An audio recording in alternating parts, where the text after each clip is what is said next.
Nuestro protagonista de hoy está haciendo una revolución en la calle con su proyecto político. Es Roberto Vaquero, escritor, historiador, a punto de ser doctor y presidente del partido Frente Obrero. ¿Le guste a usted o no? Lo que sí es cierto es que es claro y mucho. Es marxista, rehúye los argumentos de hace 2 siglos, eso dice. Le gusta hablar del presente. Asegura que trabaja para unir el sentimiento patriótico de la gente con el movimiento obrero y la lucha revolucionaria. ¿Qué significa bien eso? ¿Qué es la lucha revolucionaria? Nos lo va a contar ahora. Y si se fija usted en sus manos, verá que tiene tatuado línea dura en inglés, como voz de su filosofía de vida.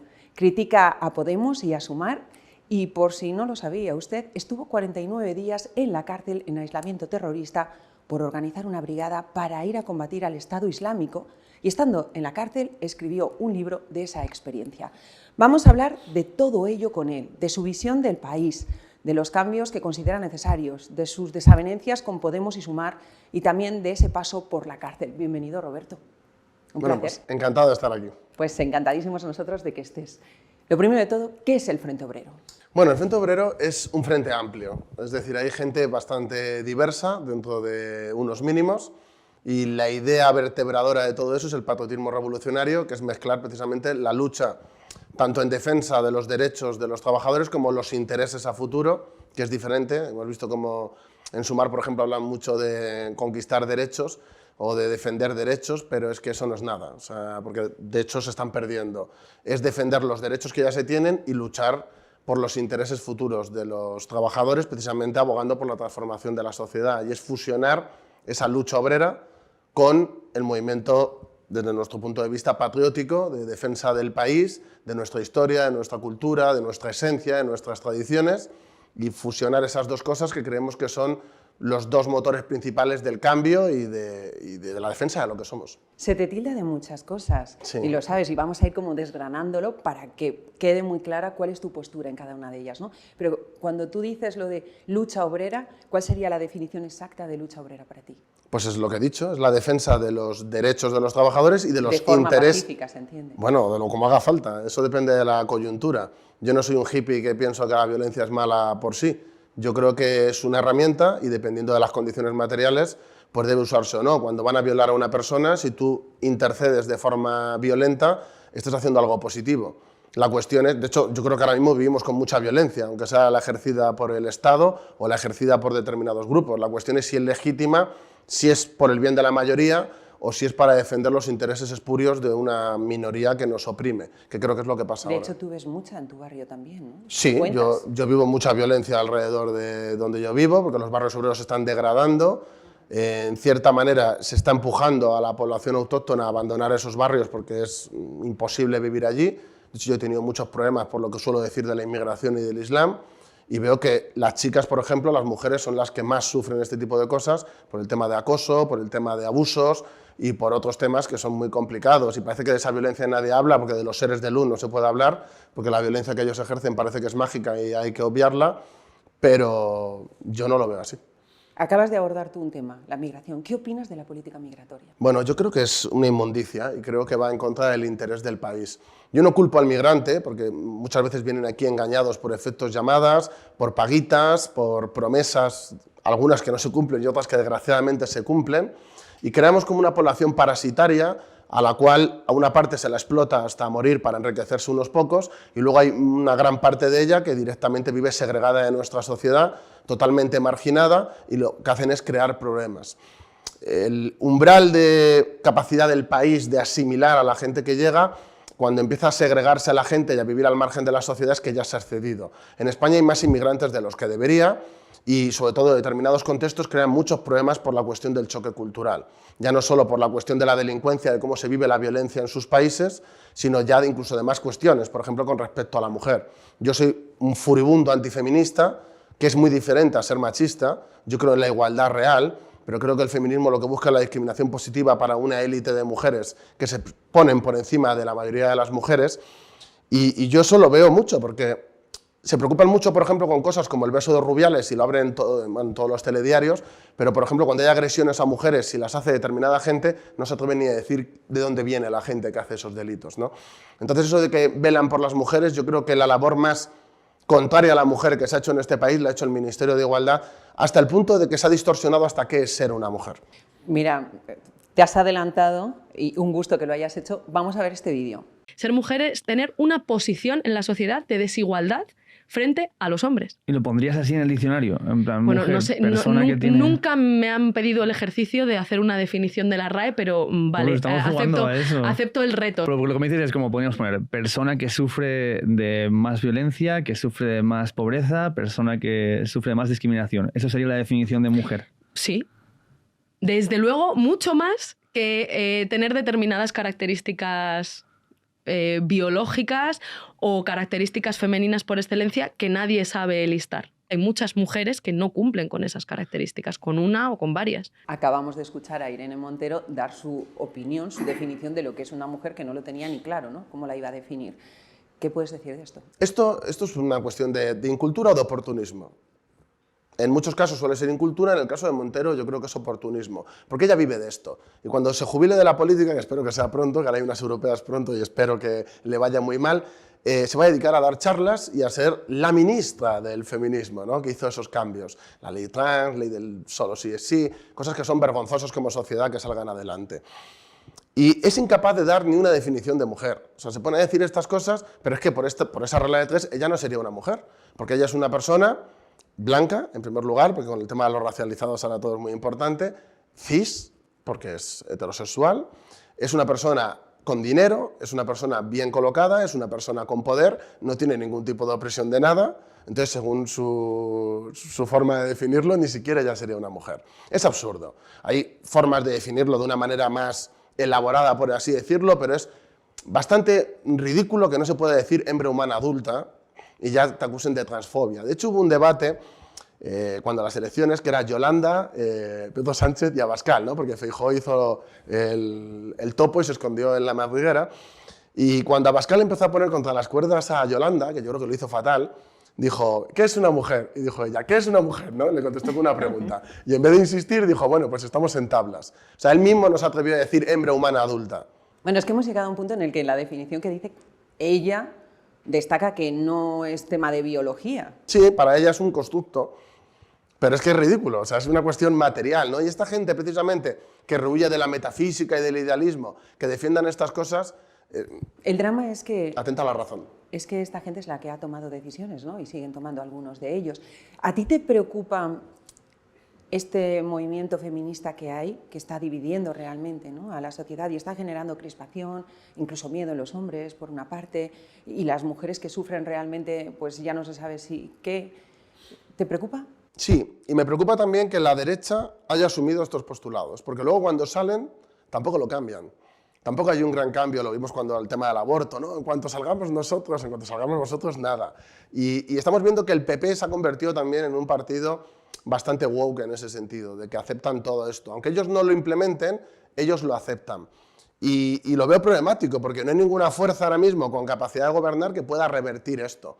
Y creo que debería ser una cosa social, de toda la sociedad, que rechacemos esto y dejemos de jugar como esta especie de guerra de sexos que solo nos lleva a polarizar a la gente en algo que realmente deberíamos de estar todos de acuerdo y superar las ideologías. ¿Y por qué crees que no se posicionan? ¿Por miedo a perder votos? ¿Porque sí, no lo claro, porque piensan quedan mal, realmente? porque ahora mismo hay un pensamiento único para mí, que es la izquierda la máxima defensora de esto a nivel internacional, lo que la gente llama lo woke, para mí es el posmodernismo ideológico, que es como algo que no se puede cuestionar, y en cuanto lo cuestionas eres de extrema derecha, eres fascista, te pierdes trabajos, te acosan... Bueno, tú podrías ser también fascista según alguno de los puntos, como Yo, por ejemplo yo que soy lleves... el más fascista para ellos. Que lleves la bandera española. Claro, yo soy, ejemplo. tienen que inventar un nuevo nombre de lo fascista que soy para ellos. Pero es que lo que ellos hacen para mí es degenerado, es decadente. Y cuando yo digo esto me dicen, no, estás diciendo degenerado, es lo que dice no sé quién. Ya, pero es que para mí es una cuestión de degeneración social, de pérdida de valores, de principios. Ahora todo es muy líquido, la gente solo quiere consumir y consumir, sea lo que sea cuerpos, sea vídeos, sea lo que sea. Quieren consumidores dóciles, quieren gente sumisa, quieren gente aislada e individualizada. Y lo están consiguiendo. Aquí la cultura es troncal. ¿Cómo ves el nivel cultural de este país? Bueno, yo creo que hay, a nivel de coeficiente intelectual ya sabemos que está habiendo un retroceso por primera vez, a nivel de conocimientos también. En países como en Suecia, que fueron de los primeros en mover la digitalización, por ejemplo, han vuelto a los libros de texto, porque estaba siendo catastrófico. Y además aquí la enseñanza, el problema es que adoctrinen. Es decir, aquí, por ejemplo, hay gente que dice, no, el PIN parental, no, el PIN parental es horrible. Yo mañana tengo un hijo y voy a apostar por el PIN parental, porque no quiero que le lobotomicen en la escuela. No quiero que a un niño de 5 o 6 años le estén dando charlas sobre la transexualidad. O sea, no toca con 5 o 6 años. No toca esto. Y si tocara, aunque sea más mayor, tendría que ser de una manera que venga un experto y explique la cuestión, no como ellos que lo que intentan es hacer una fábrica para crear determinada forma de pensar o de actuar. Y creo que con eso están destrozando muchísimas infancias y cuando vayan saliendo juicios y condenas, como ya pasa en otros países, empezará a revertirse, pero mientras van a dejar muchos cadáveres emocionales, por así decirlo. Roberto, y se ha perdido también la figura de los maestros, ¿no? de esas personas a las que admirábamos, te pegabas a ellos, querías aprender. Ahora es San Google quien te enseña todo a golpe de tecla y los chicos viven más pendientes casi de las redes sociales. No, y con el ChatGPT ahora peor todavía, porque eso tiene un sesgo brutal. Yo, por ejemplo, claro, es como el criterio de certeza, ¿no? Está la Wikipedia o Google, como dices tú, y ahora van a pasar al ChatGPT, ¿no? Y claro, tú, por ejemplo... Más terrorífico todavía, porque sí, pero tú preguntas, ChatGPT te prepara el texto que tú quieras y te haga lo que quieras. Pero, por ejemplo, yo pregunto ahí, digo, ¿África tiene que ser para los africanos? Por ponerte un ejemplo, y te da una chapa, por supuesto, porque los pueblos tienen que ser dirigidos por la gente, ¿qué tal? Y no está bien, porque el colonialismo, vale. Y tú pones, ¿Europa debe ser para los europeos? Y te dice que cuidado, es que te lo dice tal cual, que cuidado con eso, porque puede llevar... Hay mucho sesgo ahí. O sea, no es un ente que funciona solo, no hay sesgo, está programado. Y lo que hace es idiotizar a la gente y crear dependencias, porque además, en vez de buscar la capacidad, que la gente tenga capacidades, lo que se busca es que la gente sea dependiente, con las redes sociales igual. La gente está una media de 5 horas y pico con el móvil en la mano diaria. 5 horas y pico que no lee, que no se cultiva. Nada, y que está viendo fotos y gente bailando. Y ese es el problema, de que la gente cada vez está más idiotizada, eso sí. Si tú llegases al poder, ¿qué propondrías en educación? Pues primero una regulación del tema de redes sociales, acceso con el tema de la edad a determinadas cuestiones, no digitalizar la educación y prohibir el adoctrinamiento. Es decir, la educación tiene que intentar ser lo más neutra posible en ese sentido y que la gente tenga una base cultural amplia, no lo que se está haciendo ahora. Y yo cuando veo esos talleres feministas, yo eso lo prohibiría. Lo prohibiría. Es decir, esto es como si quieres montar una charla religiosa en la escuela. No, háztela fuera. Pues igual que hemos luchado desde la gente que proviene de la izquierda, desde la izquierda, con el tema del laicismo, de no, en la escuela no deberían de estar las religiones, ¿no? Que sean aparte. Y ahora parece que la izquierda solo quiere meter su propia religión, porque lo woke es como una religión, o el Islam. Y yo me tiro de los pelos, porque digo, mira, y yo siempre lo digo con el tema de los cristianos, es que en el futuro, aparte que tenemos una cultura cristiana todos, nos guste o no, los que hemos crecido y nos hemos desarrollado aquí, y tenemos que aceptarlo, no crean problemas. O sea, no hay un proceso en el país agresivo o a la ofensiva de los cristianos obligándome a hacer... Eso no existe. O sea, hay como una relación bastante armoniosa. Y creo que eso es bueno y habría que mantenerlo y fomentarlo. Sin embargo, lo que hacen ellos de importar cosas que son extranjeras, porque lo son, tanto lo woke como el Islam, y permitir que esto se desarrolle, lo que hace es destruir lo nuestro. Y precisamente quieren destruir nuestra cultura, nuestras tradiciones, nuestra historia, etcétera, porque eso cohesiona. Y todo lo que cohesione va en contra de tener consumidores sumisos, que es lo que pretenden.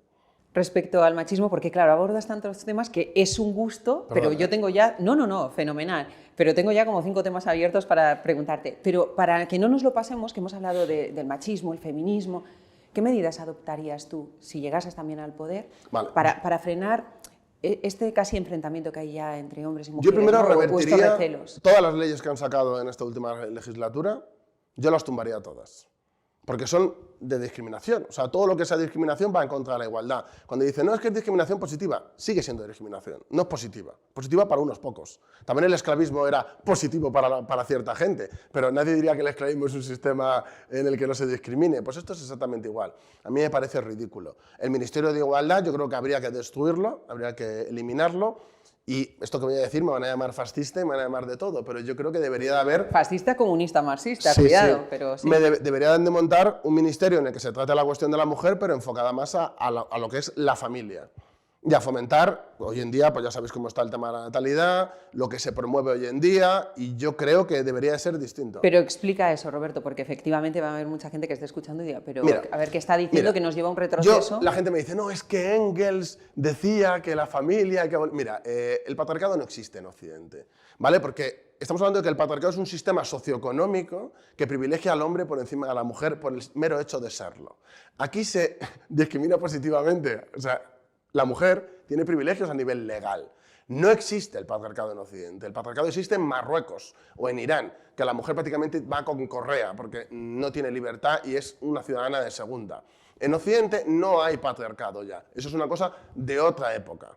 Y podríamos hablar de los estudios antropológicos, de Morgan, de muchos autores, pero que es otra época, o sea, es decir, estaban estudiando unas condiciones materiales distintas. No existe el patriarcado. Entonces, cuando se habla de familia tradicional, yo no quiero volver al siglo XVIII a que la mujer sea una ciudadana de segunda, pero sí creo que la familia es una unidad con la que se transmite el legado del país, ya no solo familiar, cultural, tradicional, de todo. Y si no hay una relación de dominio del hombre sobre la mujer, porque no la hay, habrá familias que sí, pero como todo, yo creo que es positivo. O sea, lo que no puede ser es como hace el ministerio de tipos de familia. Un tipo de familia es un tío en su casa solo. Tú no eres una familia, eres un individuo. Yo y un amigo, eso no es una familia. No pasa nada, pero no es una unidad familiar. Es ridículo. Y salía un tío con un perro en el dibujo. Eso no es una familia, por mucho que quieras a un perro. Es patético. Entonces, yo sí abogo por la familia.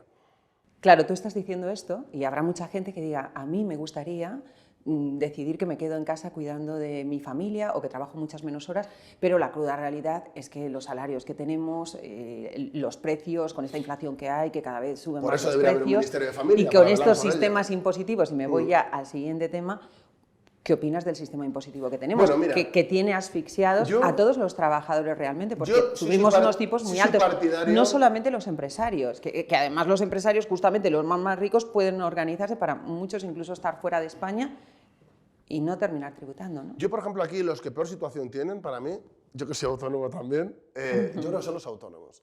Porque la izquierda muchas veces les ve como el mal, y la mayoría de los autónomos, hay algunos que no, pero la mayoría de los autónomos son currantes, es decir, de que no, ni tienen asalariados ni nada por el estilo. Y creo que esa escala que hay a la hora de pagar está mal diseñada, es decir, la gente que tiene menos de ciertos ingresos no debería tener que pagar por poder trabajar, me parece ridículo. El problema no es pagar impuestos, que yo creo que sí que hay una carga impositiva muy alta en España, en plan hasta el punto de que limita incluso la economía. Pero el problema no es tener impuestos, yo abogo por tener impuestos, el problema es en qué se está gastando. Es decir, yo cuando veo el despilfarro que hay, por ejemplo, de cantidad de políticos, ¿por qué tenemos tantos diputados? ¿Por qué tenemos 2 cámaras? ¿Por qué tenemos todo desdoblado por comunidades, etcétera? Es un gasto gigantesco. ¿Por qué hay tanto funcionario? Y no estoy en contra de que haya funcionarios, pero ¿por qué hay funcionarios que no rinden cuentas? ¿Por qué hay funcionarios que no son productivos? ¿Por qué hay funcionarios en cosas que sobran, que ni siquiera hay un control de cuántos Claramente funcionarios todos hay? estamos de acuerdo en que necesitamos más médicos, necesitamos más profesores. Pero hay cosas que no tienen sentido. De hecho, hay funcionarios que se dedican ahora a cuestiones de género, por ejemplo. ¿Qué sentido tiene ese funcionario? No tiene ningún sentido, eso debería de desaparecer. Y creo que a nivel administrativo habría que ser más eficaz y reducir, no en un sentido liberal, porque yo soy profundamente antiliberal, sino en un sentido de optimización. Es decir, que haya intervención estatal no tiene que ser sinónimo de ser un desastre. Y creo que aquí en España sí es sinónimo, y eso es un problema. Creo que hay demasiados choferes, demasiados traductores en el Congreso cuando todos hablamos el mismo idioma. Creo que hay muchas cosas que se desdoblan y son gastos que pagamos todos y que no tienen ningún sentido. Y creo que en ese sentido habría que cambiar mucho las cosas. Creo que hay ministerios que habría que disolver o fusionar y dejar de tener tanto gasto en cosas realmente absurdas. Y creo que hay que profesionalizar las cosas. Luego, hay cosas tanto que les gustan los referéndums. Yo creo que habría que hacer referéndums, por ejemplo, la cuestión migratoria, de cuestiones de este tipo como las que estoy hablando, de reducir lo que es la burocracia para optimizar y no gastar tanto dinero en esas cosas, no invertir no sé cuántos 1000 millones en feminizar la administración, y luego vas a ver quiénes son los que están feminizando la administración y son señores con falda. Entonces, cuando yo voy viendo eso, pues a mí se me revuelven las tripas. Y cuando me cobran, cuando hago la trimestral y veo lo que pago y veo en qué están gastándose el dinero, se me revuelven las tripas. Cuando veo que se lo están gastando en dar ayudas a gente para hacer una población clientelar encima gente extranjera que luego termina nacionalizándose solo para conseguir votos y apoyo social, se me revuelven las tripas porque se están cargando el país. ¿Tú has hecho tus cálculos de cuántos diputados dejarías si mantendrías senadores o no habría Yo creo que el senadores? Senado no tiene ningún sentido y creo que el Congreso hay el doble de gente de la que debería de haber. En Italia hubo procesos así en los cuales rebajaron porcentualmente, no me acuerdo el porcentaje exactamente, el número de diputados. A nivel regional, etcétera, yo creo que habría que reducirlos drásticamente. Y creo que tienen sueldos muy por encima de lo que tendrían que tener, en mi opinión. ¿Y tú pedirías algunos tipos de requisitos para ser político o dejarías la cosa como está? A ver, es que el problema está en que cuando pides requisitos, al final se puede Me llevar refiero a formación. a clasismo, de que hay gente que puede venir de determinadas cuestiones y estar muy preparada aunque no tenga formación académica. Yo, por ejemplo, sí tengo formación académica, pero no considero que sea algo que me haga mejor que alguien que no la tiene. Yo he conocido a gente muy formada en algunos ámbitos que no ha tenido formación académica, pero sí tiene esa formación.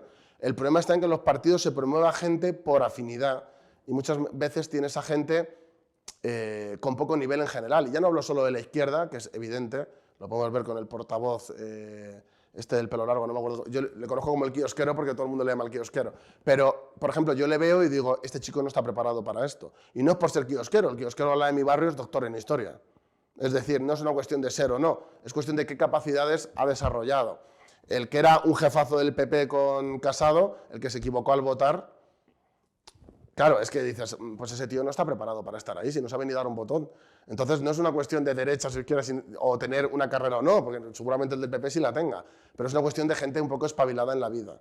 Y yo veo que muchas veces hay gente ahí muy nefasta que está ahí por cupos. Yo me acuerdo de una de las CUP, no me acuerdo del nombre, que tenía 18 años o algo así, y estaba ahí porque era chica y era feminista. Y cuando salió a hablar, porque era la más joven, la oí hablar y dije, ¿esta chica por qué está aquí? Y eso de los cupos, me parece como desvirtuar y hacer de menos a la gente que se supone que representa. Por ejemplo, cuando hacen cupos de mujeres, yo creo que mujeres puede haber más de la mitad si tienen más capacidad. Yo conozco a mujeres muy capaces, pero a mí lo que me molesta y creo que desvirtúa a las mujeres que se preparan y se forman es que metan a gente incompetente por el mero hecho de ser mujer. Y yo cuando veo a Yone Belarra me viene este pensamiento. Yo la veo hablar, veo lo que hace, lo que dice y me viene a la cabeza eso. Digo, es que ¿estaría aquí si no fuera feminista y mujer? Mira, hablaremos ahora de Yone Belarra, hablaremos de Yolanda Díaz y de Irene Montero y Pablo Iglesias, que son muy amigos tuyos, Sí, precisamente, ¿no? Que te critican constantemente y son de los que te tildan, ¿no? De machista, Sí, de racista, de todo, de todas estas transfobo, cosas. de fascista. Hablaremos de ellos, pero me iría a la reforma laboral antes. Sí. Hagamos una parada ahí. ¿Qué opinas de la reforma laboral que está emprendiendo Yolanda Díaz? Bueno, mira, en primer lugar, la reforma de Yolanda Díaz no es solo de Yolanda Díaz, porque la patronal pactó con ella. Es una reforma que es tan de Yolanda Díaz como de la patronal. O sea, no solo las fotos, el buen rollo que tiene con el presidente de la COE, sino que incluso liberales reputados, yo por ejemplo que he tenido muchos debates con Rayo y me llevo muy bien con él, decían que era una reforma que bueno, que bien. Y claro, cuando incluso gente así piensa que la reforma no está tan mal, pues eso te hace pensar que lo que quiere es consensuar para sacarlo adelante y ella colocarse políticamente. Yo creo que Yolanda está buscando colocarse y tener como un legado para decir aquí estoy yo y perpetuarse. Y yo creo que no defiende los derechos de los trabajadores. Yo creo que, bueno, creo que la izquierda en general, desde mayo del 68, ha ido abandonando lo que era la lucha de clases y se ha dedicado a defender esa política de las supuestas minorías, que ni siquiera lo son, y esas opresiones que no sé muy bien cuáles son. Y mira que yo vengo de ahí y leo las cosas que hacen, pero yo lo veo un absurdo. Y han desplazado lo que eran antes y se han convertido en lo más sistémico. O sea, a mí la gente de Podemos o de Sumar me parece más sistémica, que de hecho defiende los intereses de las grandes empresas y de lo que ellos llaman el gran capital. Los que más defienden esos intereses son ellos. Es decir, que tú dices que te caen mejor Feijóo y Abascal o que te caen mucho peor los otros. Me caen mucho peor los otros, porque son muy traidores y porque yo considero que lo que estoy diciendo, que ellos son los que defienden ahora mismo lo que es, ahora la gente lo llama globalismo, lo llama tal, pero lo que ellos defienden es lo que defienden las grandes empresas. El CEO de Amazon defiende lo mismo que Alberto Garzón. ¿A ti te sorprendió cuando Pablo Iglesias e Irene Montero se compraron la casa en Galapagar? Yo creo que fueron muy estúpidos, porque esto es cosa de ella, ¿eh? O sea, yo les conozco personalmente, esto es cosa de ella, él no lo hubiera hecho nunca por imagen. Y yo creo que fue que se agobiaron, porque en Rivas la izquierda está un poco a matarse unos con otros, ¿no? Y allí los que eran los fuertes era Izquierda Unida. Y yo creo que no les gustaba que por la calle le vieran, que le dijeran y querían paz, ¿no? Pero, por ejemplo, si en vez de comprarse el chalet en Galapagar, se lo compra en Rivas, que también hay chalets, y además pues, de más pasta que los de Galapagar, no hubiera tenido tanto problema. Porque no hubieran podido... ¿Se habría quedado en el barrio? No, y no hubieran podido ir la gente de derechas, no hubieran podido porque es un barrio muy hostil a ellos. Entonces no le hubiera pasado nada, pero él quiso hacer lo que le dio la gana y se equivocó, porque su chalet vale dinero, pero el que tiene Abascal vale más. Es decir, el problema de Iglesias es que él fue de chulo, de yo no me voy a ir de Vallecas, yo no me voy a ir de tal. Y luego ha sido un hipócrita y lo ha hecho. Si se hubiera callado y no hubiera dicho nada, no hubiera habido tanto problema. ¿Y por qué eso? Cuando además seguían el mismo partido. Porque yo creo que es un fantasma y él mismo, el personaje se ha comido a la persona. Y la ha sustituido. Entonces para él es como Pablo Iglesias, como si fuera... De hecho, en alguna declaración lo ha dicho. Tú lo conoces muy bien, porque lo Sí, conoces desde que tú desde eras antes de la pequeño en el facultad. instituto, Sí, ¿no? sí. ¿Y tú te crees el que fue al principio? No, porque yo ya sabía que era un vendido desde el principio. O sea, él cuando deja la UJC y empieza ahí a moverse en determinados círculos, yo siempre he sabido que era un vendido. Errejón cuando estaba, él era anarquista, cuando yo le conocí, luego estuvo en el colectivo 1984, que había en la Rosa Luxemburgo, sí. Luego pasaron a Contrapoder y luego ya fue Podemos. Yo les conocía de antes, yo con gente de su grupo, que he tenido muchos conflictos con ellos, han pasado los años y me han escrito ahora que con el YouTube, etcétera, me he hecho un poco más conocido y claro, han llegado a mí. Y me han escrito muchos años después diciendo, ¿qué razón tenías con estos? Y yo, anda que no has hecho el tonto haciéndole de gorila. Y la gente me dice, pues sí, hemos hecho mucho el tonto. Claro, porque ellos le ven como una rata traidora también, no solo yo, sino la gente con la que él venía, él estuvo luego en Lucha Autónoma, cuando paraba a Pablo Iglesias en el Gallego, que había en Malasaña, con gente que ya sabemos qué gente era. O sea, ellos a toda esa gente la han traicionado. Voy a volver a la reforma laboral, a esta que está emprendiendo Yolanda Díaz, porque, claro, pretende subir los salarios, bajar la jornada laboral, todo eso suena muy bien, como trabajadores todos decimos, oh, qué bien, ¿no?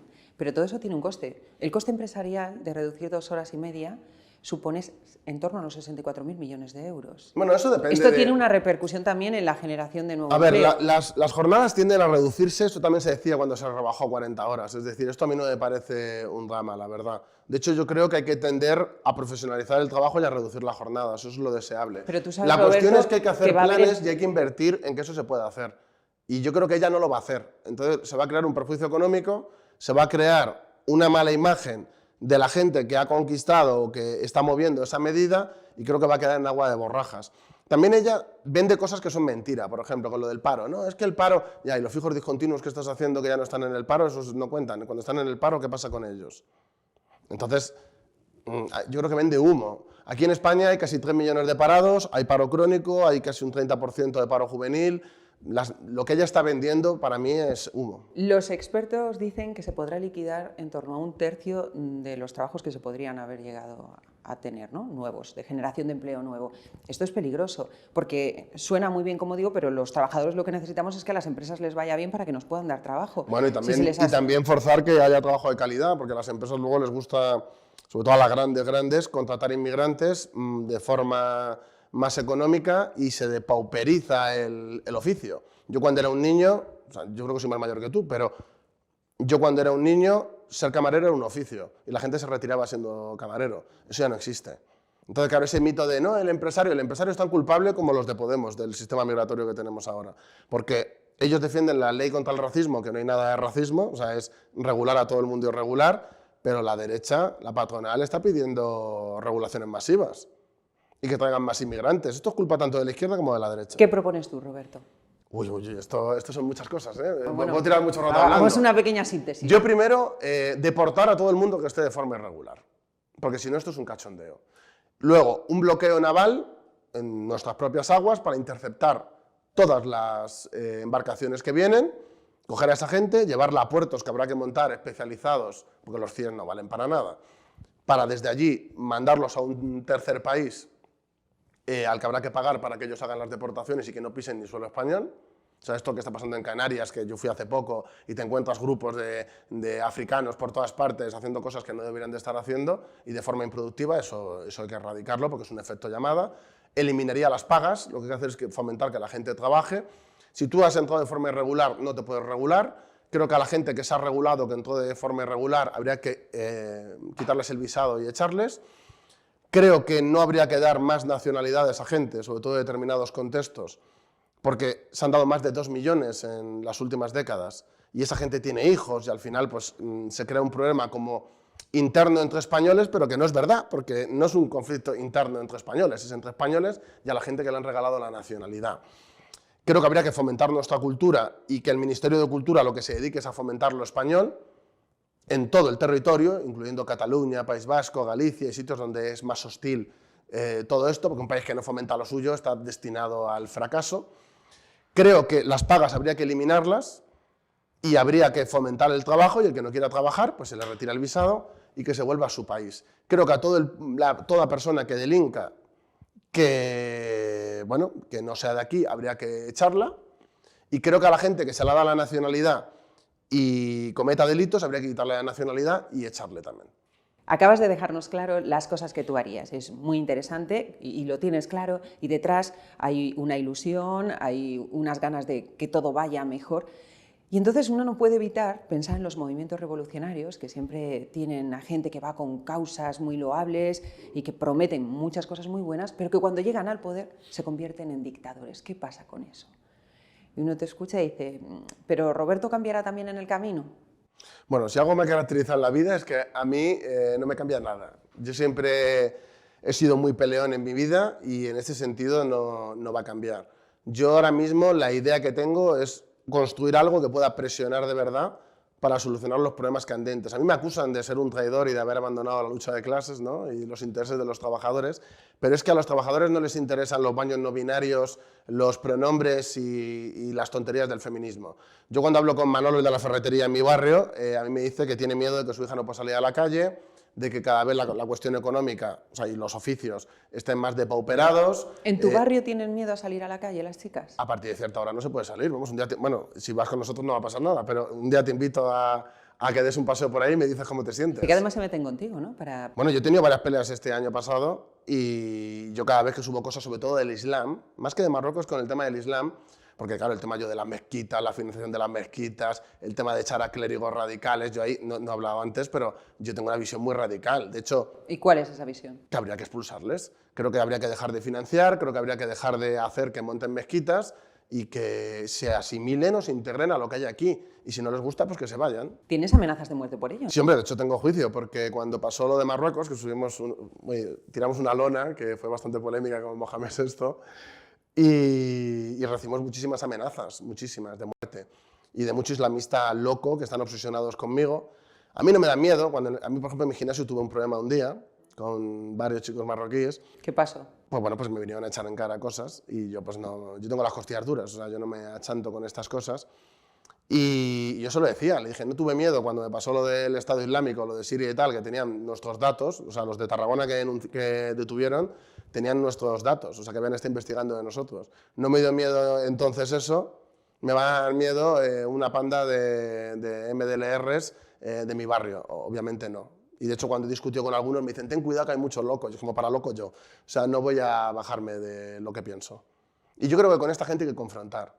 Y lo mismo el día de mañana, pues me dan un susto, puede ser, ya me han intentado dar alguno, pero yo creo que con esto hay que ser firme, porque España no está preparada para tener este debate todavía, pero tiene que haber gente que empiece a abrir puertas, ¿no? Yo, por ejemplo, con Rubén Pulido lo hablo mucho, de que hay gente que tiene que empezar a abrir, gente valiente, que no le importe que un día la ataquen, que pierda un curro, ese tipo de cosas que la gente normal no está dispuesto a hacer, pero que hay gente que somos así de locos y sí estamos dispuestos a hacerlo, ¿no?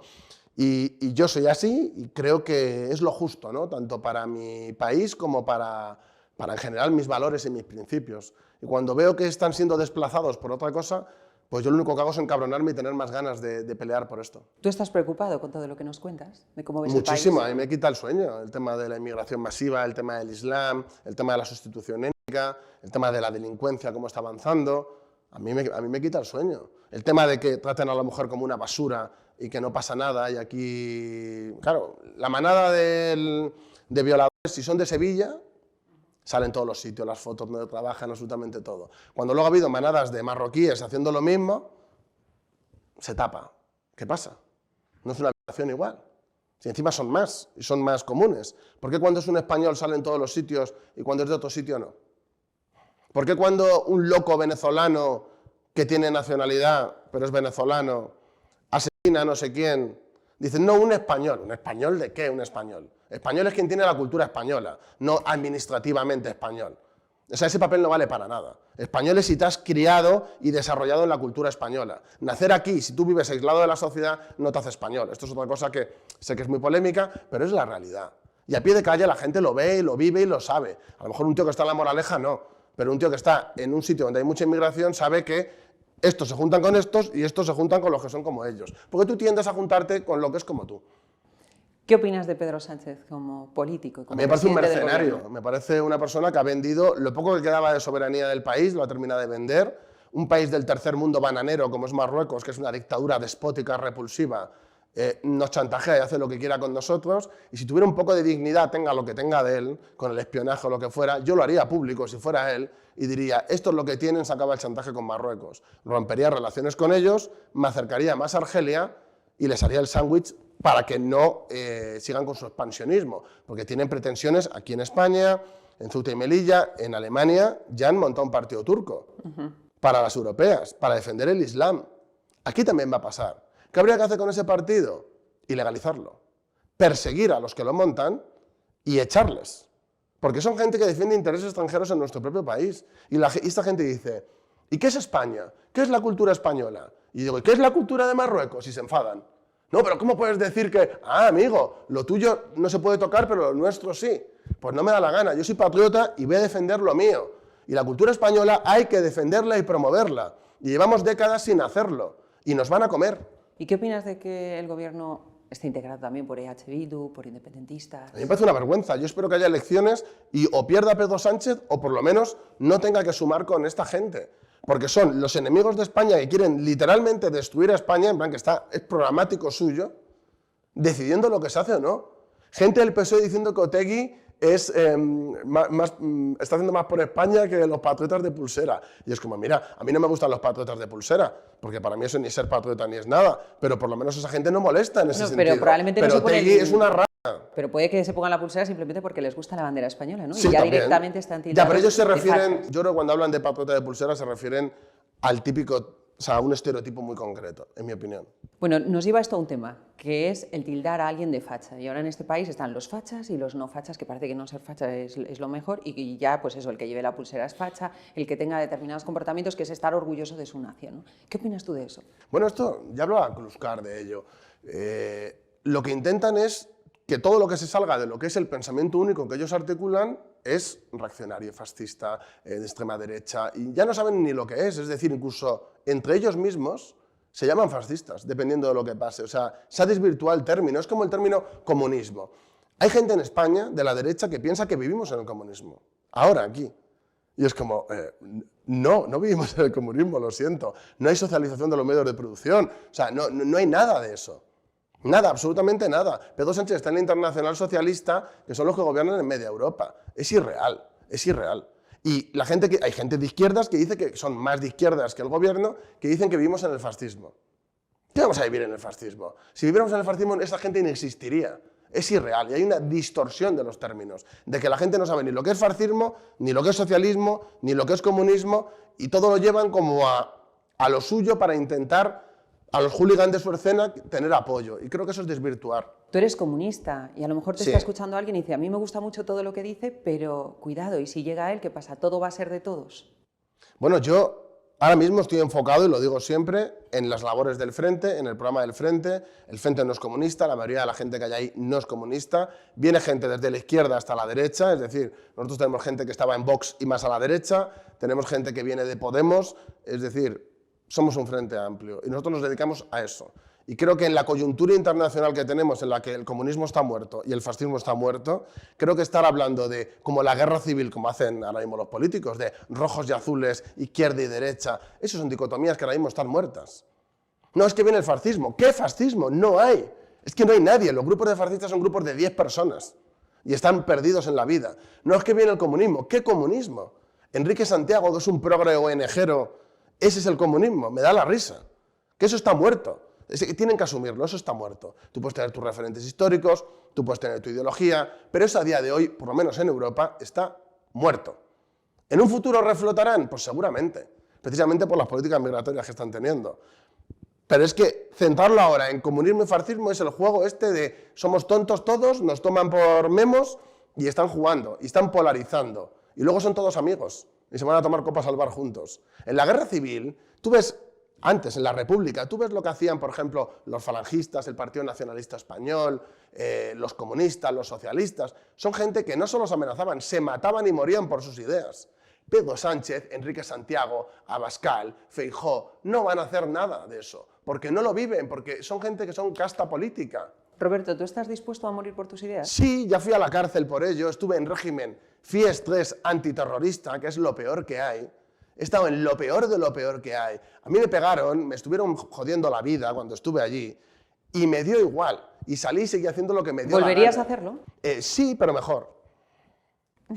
Se lo pondría más difícil, pero sí lo haría, porque yo odio el islamismo. No puedo con ello, o sea, soy furibundamente antiislamista. Y si, imagínate si allí he hecho, o sea, siendo de lejos, e hice eso, lo que haría aquí por mi país. No hay que permitir que se islamice en nuestro país. Te voy a llevar ahora a otro terreno que no tiene nada que ver, pero es sobre la independencia, ¿no? Estamos viviendo la no aprobación de la ley de amnistía, porque Junts ha dicho que no. ¿Qué opinas? Hombre, yo creo que esto es un circo y yo espero y deseo, y lo dije ya en su día, que Puigdemont pida además que no se lo puedan dar ya a repetición electoral. Yo es lo que más deseo ahora mismo. Creo que la ley de amnistía es una cesión nauseabunda, cuando por ejemplo en Alemania y en otros países el PSOE y el PP de cada sitio pactan, si hace falta, y hacen una coalición. Entonces yo, no me gustan esos partidos, pero por la estabilidad del país ellos buscan eso. Y no entiendo por qué aquí Pedro Sánchez no lo hace. Si luego van a Europa y votan el 75 o el 80% de las cosas juntos, tiene más en común el PSOE con el PP que con cualquiera de los grupos que le está apoyando ahora. Es que no tiene ningún sentido. Es un rollo megalómano que tiene Pedro Sánchez con el poder de no querer salir, y yo creo que de ese entorno pelotillero que tiene, le han enfermado la cabeza, porque si no, no tiene sentido. ¿Y qué opinas de la señalización de los jueces por parte de Junts, de algunos miembros Bueno, del en gobierno? España no hay independencia judicial. O sea, el PP o el PSOE no hay independencia judicial. Yo creo que es una cuestión de partidos. Luego no hay democracia. No. Y yo creo que se ajustan las cuentas unos a otros. Y dependiendo de quién esté, se van ajustando, y dependiendo del juez, se van ajustando. Y de hecho, cuando un juez va por unos y luego se pueden vengar, se vengan y termina dejando de ser juez. Y yo creo que es lo que tenemos aquí en España. Aquí no hay independencia judicial. Pero se pretende perseguir y se está señalando a jueces que han aplicado una ley por haber aplicado una Claro, ley. pero es que, por ejemplo, el presidente... Eso es gravísimo. Ya, pero es que Pedro Sánchez dijo públicamente de... ¿Y quién pone a la fiscalía? Eso salió diciendo en unas declaraciones. Yo es como, ¿cómo que quién pone a la fiscalía? ¿Estás admitiendo que eres tú? ¿Dónde está la independencia judicial? Yo considero que no hay independencia judicial aquí. ¿Y esta forma de legislar, que es una forma de legislar en la que los que van a ser amnistiados están escribiendo esa ley? Pero eso es por los chantajes políticos, porque tenemos un presidente que es muy flojo. Es un superviviente, eso sí, pero es una persona muy débil y que cede constantemente con tal de mantenerse en el poder. ¿Tú ves solución? Yo creo que si hay una repetición electoral, se puede dar el caso de que pierda el PSOE. Porque, a ver, también digo una cosa, Pedro Sánchez no es tonto. Yo creo que mandará a hacer la repetición en el momento que más le convenga. De hecho, ya lo hizo en las últimas y juntos suman. Entonces, a mí me preocupa, porque la derecha yo considero que no está teniendo una respuesta adecuada a lo que está pasando. Y creo que no han sabido articular un movimiento amplio contra el PSOE. Yo te pongo un ejemplo. Cuando la guerra de Aznar, y Aznar tenía mayoría absoluta, cuando la guerra de Aznar, la izquierda consiguió articular un movimiento en el cual yo iba a las manifestaciones y veía mucha gente de derechas. Incluso gente de la derecha radical iba. Es decir, había un descontento general con determinada cuestión. La derecha no ha conseguido que la sociedad que no es fiel de la derecha se sume a nada. Y yo creo que contra Pedro Sánchez debería ser como un movimiento social más amplio. Y al no ser así, yo creo que Pedro Sánchez todavía tiene oportunidad. Yo espero que no. O sea, me parece la persona que más daño ha hecho a España en muchísimas décadas. Pero que no se le subestime, porque ha sobrevivido muchas veces ya, ¿eh? Bueno, ya para terminar, un personaje que también parece que no tenéis mucha simpatía mutua, Rufián. Rufián a mí personalmente es el que más asco me da de todos. Me parece un hipócrita, me parece racista, tanto que hablan ellos de... Cuando habla de sus primos andaluces y de que les paga el comedor, ¿no? Que los catalanes les pagan el comedor, y es como ¿Cómo puedes ser tan sumamente clasista y racista cuando precisamente tú vienes de Andalucía que no sabes hablar catalán? Yo cuando le oigo hablar catalán, yo he vivido 4 años allí, me parece igual de guiri que yo, si me pongo a hablar catalán. Y me parece ridículo. Y Esquerra, no sé si viste la campaña de la alcaldía que hizo, hablaba de seguridad, de poner taxis para las mujeres, y es como, ¿y por qué hay esa falta de seguridad, ¿no?, en esos barrios? Pero él no lo dice. Pero ya están empezando a tocar, y ya, por ejemplo, habló también del tema migratorio el otro día, porque ya, una de dos, o empiezan a tomar también medidas, o la gente les va a dejar de votar y va a pasar como en Europa, que van a crecer movimientos contestatarios, sean de derechas o de izquierdas, porque aquí hay una mitología de que todos son de extrema derecha, pero no es verdad. En Eslovaquia no son de extrema derecha. Bueno, ahora para ellos sí. En Finlandia, por ejemplo, la que estaba en el gobierno hace poco, era del Partido Socialista y las medidas que tenía de inmigración eran más duras que las de Vox aquí, que luego ha perdido porque no eran suficientes. Ya ha vuelto a ganar la derecha, pero esos movimientos de contestación a lo que hay no solo vienen de la derecha, llevan más tiempo a la derecha. Bukele, por ejemplo, que yo le he oído hablar de inmigración y a mí me gusta, dice, ¿cuál es tu política migratoria? Dice, que retornen los salvadoreños.